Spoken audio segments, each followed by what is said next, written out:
What's good, guys? As you know, this channel has always been about cultivating and enriching men's lives towards healthy fellowships toward his authentic selves.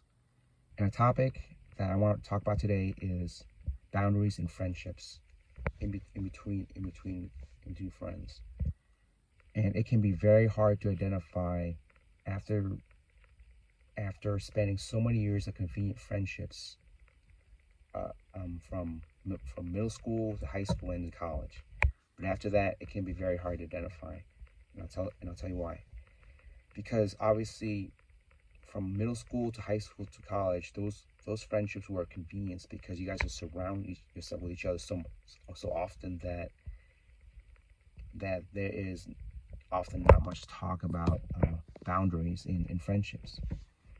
More than likely, there's not much.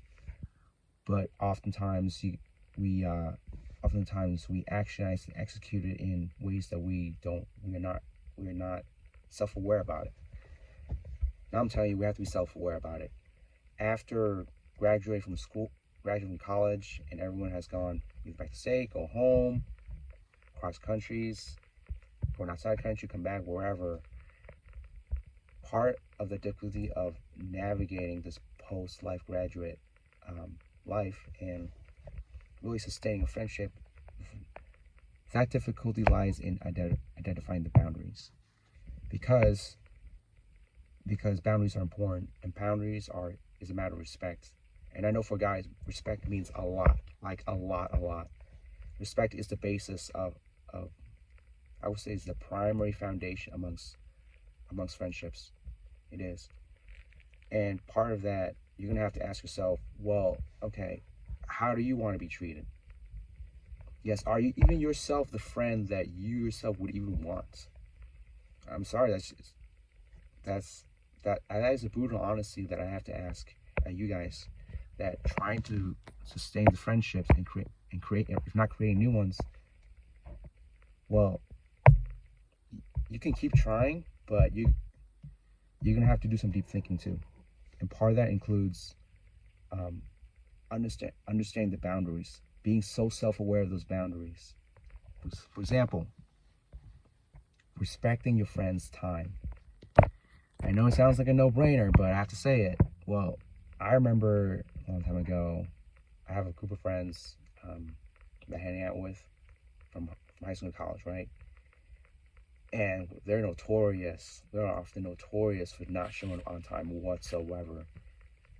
And obviously, it is like obviously it stems from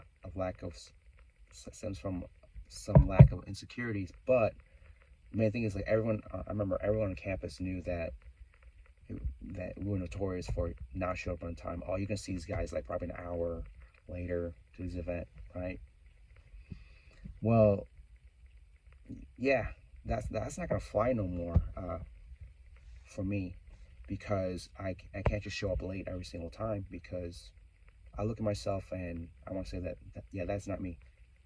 That's not me at all, because that is something I do not want my house to stand for.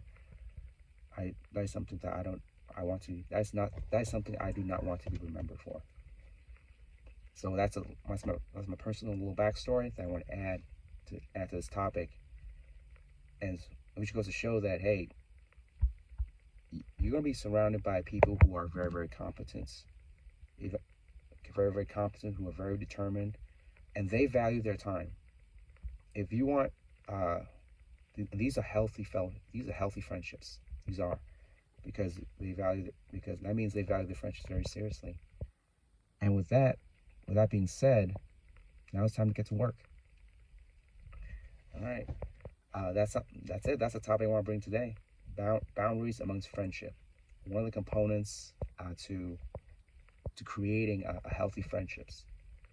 And that's something that I think, even though it's not often talked about, we're talking about it now. I'm glad we are. And that's something we got. I would say that's a homework I got for you. All right, go get it, everyone.